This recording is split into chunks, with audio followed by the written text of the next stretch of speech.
Você já olhou para o seu cachorro e pensou: por que você me ama tanto? Talvez ele esteja dormindo agora. Talvez esteja deitado aos seus pés. Talvez tenha passado o dia inteiro esperando você voltar para casa. E quando você finalmente entrou pela porta, ele agiu como se fosse o melhor momento do dia. Como se nada mais importasse. Como se você fosse a pessoa mais importante do mundo. E a parte estranha é que ele não sabe quem você é. Ele não sabe quanto dinheiro você tem. Não sabe qual é seu trabalho. Não sabe quantos seguidores você possui. Não sabe se você teve sucesso ou fracassou. Mas ele te ama mesmo assim. Todos os dias. Sem condições. Sem contratos. Sem explicações. E a verdade é que a origem desse amor é muito mais estranha do que parece. Porque o amor do seu cachorro não foi planejado. Ninguém sentou um dia e decidiu criar um animal capaz de amar seres humanos dessa forma. Na verdade, tudo começou com uma experiência científica que tinha um objetivo completamente diferente. Uma experiência com animais que odiavam pessoas. E foi nela que os cientistas descobriram algo capaz de mudar para sempre a nossa compreensão sobre os cães. Tudo começou em 1959, na Sibéria. Imagine uma fazenda isolada, cercada por neve. Fileiras intermináveis de gaiolas. Dentro delas, centenas de raposas prateadas. Animais lindos, mas extremamente selvagens. Quando um pesquisador se aproximava, muitas delas rosnavam. Mostravam os dentes. Atacavam as grades. Faziam qualquer coisa para manter distância dos humanos.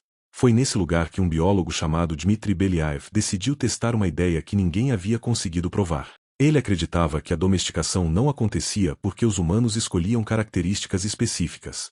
Talvez tudo começasse com algo muito mais simples. Talvez bastasse selecionar os animais menos medrosos. Então ele iniciou um experimento aparentemente banal. Todos os anos, sua equipe avaliava o comportamento das raposas. As mais agressivas eram descartadas da reprodução. As mais tranquilas eram escolhidas para ter filhotes. Só isso. Belyaev estava selecionando a ausência de medo. Mas o que surgia era algo muito maior. Era a afeição. Era a confiança. Era o início de um vínculo emocional. E a surpresa não parou aí. Com o passar das gerações, as raposas começaram a mudar fisicamente. Algumas desenvolveram manchas brancas no pelo. Outras passaram a ter orelhas mais caídas. Os rostos ficaram mais arredondados. Mais parecidos com filhotes. Mais parecidos com cachorros. O mais incrível é que ninguém estava selecionando essas características. Elas simplesmente apareciam. Quando você reduz o medo de um animal, outras mudanças vêm junto. A química do cérebro muda. A forma como ele reage ao mundo muda. E sua capacidade de confiar também muda. Era como puxar uma única alavanca e descobrir que dezenas de outras estavam conectadas a ela. E foi aí que Belyaev percebeu que talvez tivesse encontrado a resposta para uma pergunta muito mais antiga. A pergunta sobre a origem dos cachorros. Porque durante muito tempo contamos essa história da mesma forma. Nós capturamos lobos. Nós os domesticamos. Nós os transformamos em cães. Mas talvez não tenha sido exatamente assim. Talvez os primeiros lobos menos medrosos tenham começado a se aproximar dos acampamentos humanos por conta própria. Talvez encontrassem comida mais facilmente. Talvez sobrevivessem melhor. Talvez tivessem mais filhotes. E geração após geração, os mais tranquilos continuaram se aproximando. Até que, sem perceber, deixaram de ser lobos. E se tornaram algo novo. Algo que queria estar perto de nós. Algo que procurava nossos olhos. Algo que confiava. Algo que sentia afeto. Ou seja, ninguém planejou o melhor amigo do homem. Ele surgiu como consequência de milhares de anos de seleção contra o medo. E isso explica uma das coisas mais curiosas sobre os cães modernos. Eles não apenas convivem conosco. Eles prestam atenção em nós. Observam nossos rostos. Interpretam nossas emoções. Percebem quando estamos felizes. Percebem quando estamos tristes. E muitas vezes parecem entender nossos sentimentos melhor do que algumas pessoas. Mas existe uma história que mostra o tamanho desse vínculo de uma forma ainda mais poderosa. Ela aconteceu há cerca de 14.000 anos. Arqueólogos encontraram uma antiga sepultura na Alemanha. Dentro dela estavam duas pessoas. E entre elas havia um cachorro. Mas não era apenas um cachorro enterrado ao lado dos donos.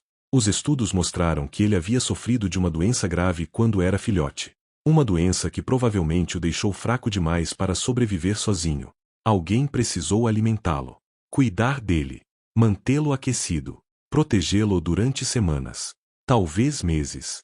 Num mundo onde cada pedaço de comida era precioso, num mundo onde sobreviver era uma luta diária, alguém decidiu gastar tempo e recursos para salvar um filhote doente. Não porque ele era útil, não porque ele podia caçar, não porque podia proteger ninguém, mas porque ele importava. E quando ele morreu, foi enterrado junto daquela família, como se pertencesse a ela, porque já pertencia. E talvez seja por isso que a história dos cachorros seja tão especial. Ela não começou com obediência, não começou com treinamento, não começou com domínio. Ela começou com confiança, com um animal sentindo um pouco menos de medo, e se aproximando um pouco mais.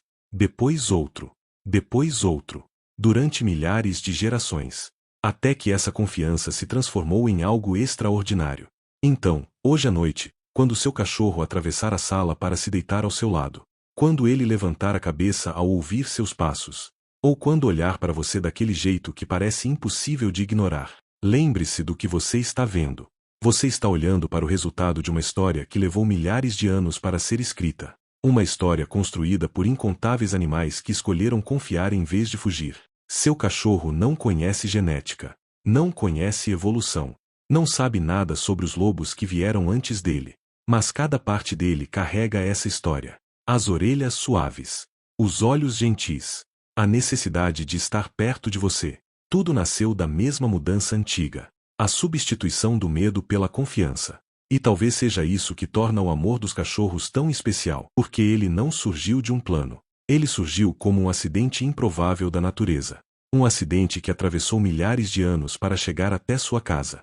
E quando seu cachorro encosta a cabeça no seu colo, isso não torna esse amor menos real. Pelo contrário, torna ele ainda mais extraordinário. Porque antes de ser seu cachorro, ele já fazia parte de uma história de amizade que começou muito antes de qualquer um de nós nascer.